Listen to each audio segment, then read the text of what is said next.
The trip to Åland, Sunday, April the 3rd. The wild geese went out on a wooded island to feed. They happened to run across a few gray geese who were surprised to see them, since they knew very well that their kinsmen, the wild geese, usually travel over the interior of the country. They were curious and inquisitive, and wouldn't be satisfied with less than the wild geese should tell them all about the persecution which they had had to endure from Smyre Fox. When they'd finished, a grey goose, who appeared to be as old and wise as Akka herself, said, "It was a great misfortune for you that Smyre Fox was declared an outlaw in his own land. He'll be sure to keep his word and follow you all the way up to Lapland. If I were in your place, I shouldn't travel north over Smaland, but I would take the outside route over Åland instead, so that he'd be thrown off the track entirely. To really mislead him, you must remain for a couple of days on Åland's southern point. There you'll find lots of food and lots of company. I don't believe you'll regret it if you go over there." It was certainly very sensible advice, and the wild geese concluded to follow it. As soon as they had eaten all they could hold, they started on the trip to Åland. None of them had ever been there before, but the grey goose had given them excellent directions. They only had to travel direct south until they came to a large bird track, which extended all along the Bleking coast. All the birds who had winter residence by the West Sea, and who now intended to travel to Finland and Russia, flew forward there, and, in passing, they were always in the habit of stopping at Åland to rest. The wild geese should have had no trouble in finding guides.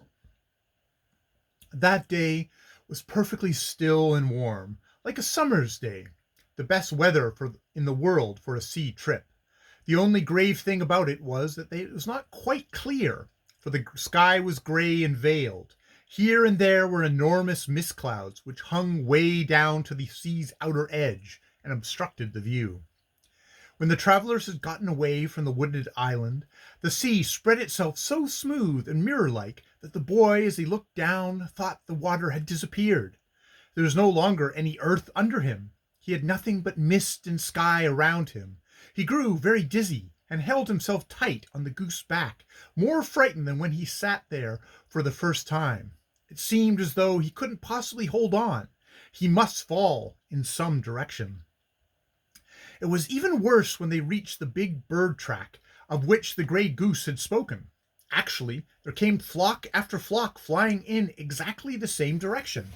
They seemed to follow a fixed route. There were ducks and grey geese, surf scotters and guillemots, loons and pin-tailed ducks, and mergansers and grebes and oyster catchers and sea grouse. But now, when the boy leaned forward and looked in the direction where the sea ought to lie, he saw the whole bird procession reflected in the water. But he was so dizzy that he didn't understand how this had come about. He thought that the whole bird procession flew with their bellies upside down. Still, he didn't wonder at this so much, for he did not himself know which was up and which was down. The birds were tired out and impatient to get on. None of them shrieked or said funny thing, and this made everything seem particularly unreal. "Think, if we have to travel away from the earth," he said to himself. "Think, if we are on our way up to heaven." He saw nothing but mists and birds around him, and began to look upon it as reasonable that they were traveling heavenward. He was glad, and wondered what he should see up there. The dizziness passed all at once.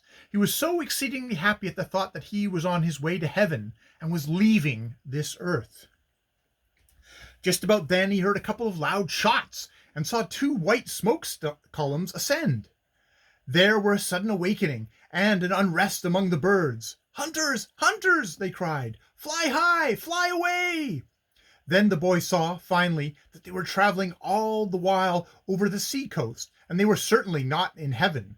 In a long row lay small boats filled with hunters, who fired shot upon shot.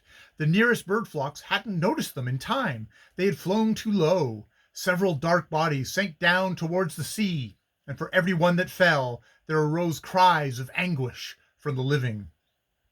It was strange for one who had lately believed himself in heaven, to wake up suddenly to such fear and lamentation. Akka shot towards the heights as fast as she could, and the flock followed with the greatest possible speed. The wild geese got safely out of the way, but the boy couldn't get over his amazement. To think that anyone would wish to shoot upon such as Akka and Yisi and Kasi and the goosey gander and the others. Human beings have no conception of what they did. So it bore on again in the still air, and everything was as quiet at Hereford too, with the exception that some of the tired birds called out every now and then, "Are we not there soon? Are you sure we're on the right track?" Hereupon those who flew in the center answered, "We are flying straight towards Åland, straight to Åland." The grey geese were tired out, and the loons flew around them. "Don't be in such a rush," cried the ducks. "You'll eat up all the food before we get there." "Oh, there'll be enough for both you and us," answered the loons. Before they had gotten so far that they saw Åland, there came a light wind against them. It brought with it something that resembled immense clouds of white smoke, just as if there was a big fire somewhere.